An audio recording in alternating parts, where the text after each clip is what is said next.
We're back here on Buckeye Talk. Stephen Means, Stefan Krajisnik, Andrew Gillis, and it's time to give our game picks. It's time to do it, fellas.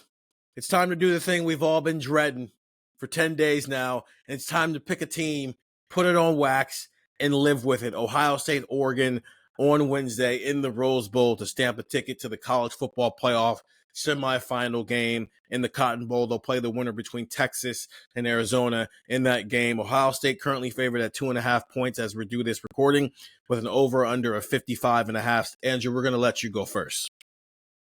Put it in writing.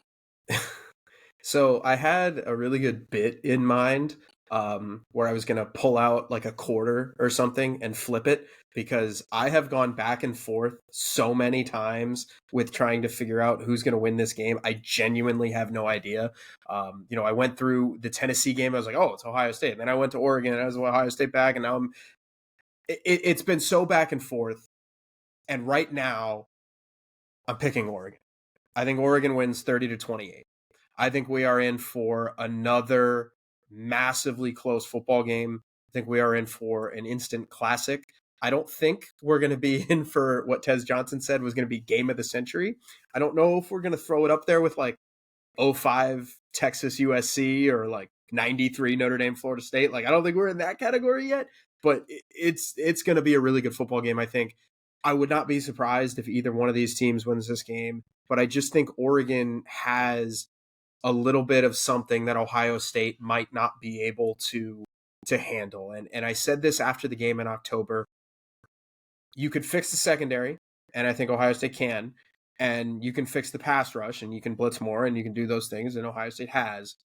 I don't know if you can do both. And I think Oregon is going to be able to score a little bit on Ohio State. I think Ohio State is going to go toe-to-toe with them. I trust Oregon right now in these moments a little bit more than I do Ohio State, just because we've seen big-time moments for Oregon this year. They're 4-0 in one-score games, and 3 of those teams are still playing. I know 2 of them were Penn State and Boise State, but they're still playing. And those are good football teams, and Oregon has won those games.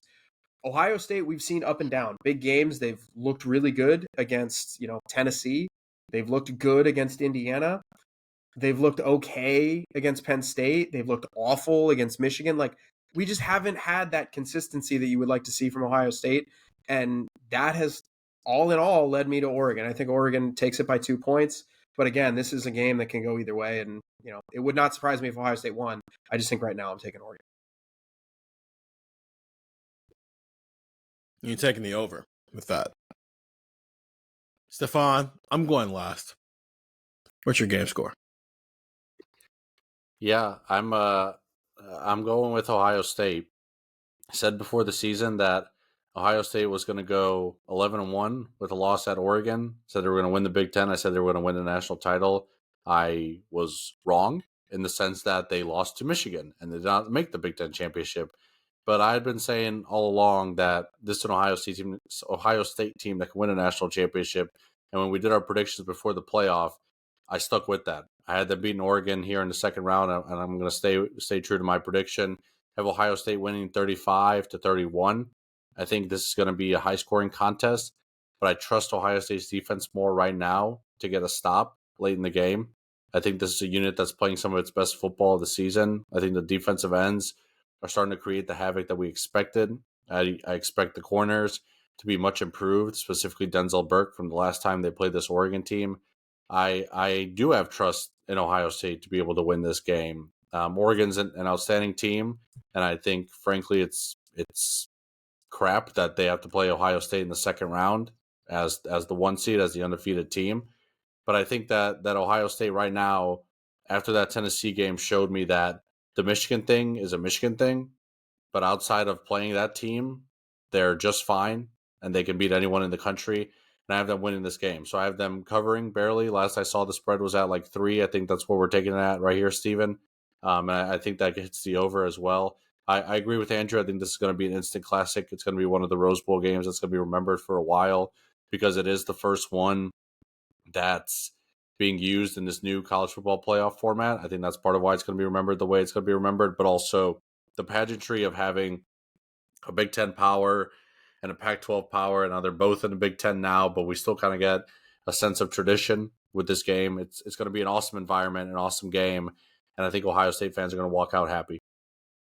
What was your score again? 35-31 Ohio State. Okay, yeah, it's 2.5. So Andrew said he wanted to do a bit where he flipped a coin on here.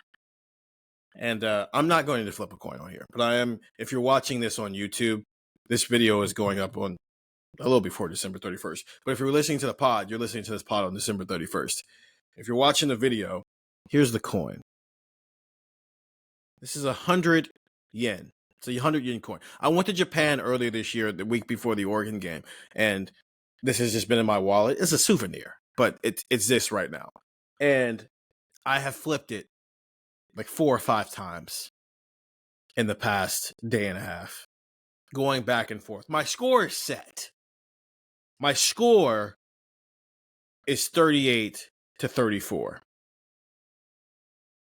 And I don't feel good about that. Part of me wants to take Oregon minus 2.5 when I was doing that, or Ohio. Part of me wanted to say it's going to be a less than a 3-point game, but here's the message I'm trying to say. So since I got to get back to my point. It's just, this has been very difficult. I'm sorry. This has been very difficult for me. You're listening to this on December 31st.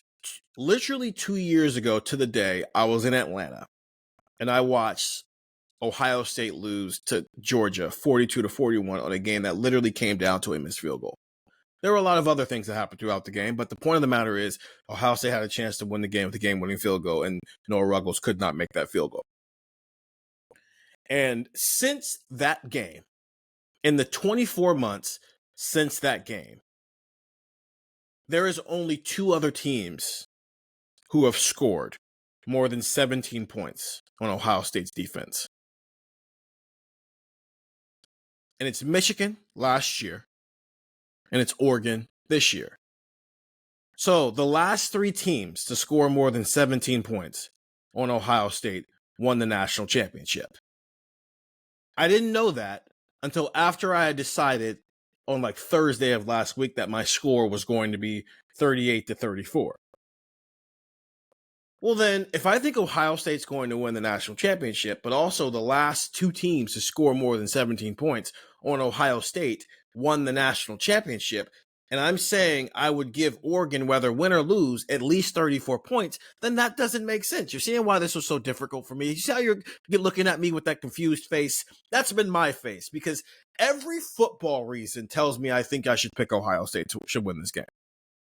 I get it. Oregon's a very good football team. They're a very, very good football team. They're an undefeated football team. The only undefeated football team. They are the best team in the country right now. And Ohio State played like you know what, and they lost by 1 point. So what are the things I can bank on from that first game that I can absolutely 100% bank on to happen again? Can I bank on them targeting Denzel Burke 7 times and every single one they catch, and it's 160 plus yards for 2 touchdowns? No, Denzel Burke's not bad of a cornerback. Can I bank on Derek Harmon beating Quinshon Judkins in the hole and literally snatching the ball out of his hands? I probably can't bank on that again. No.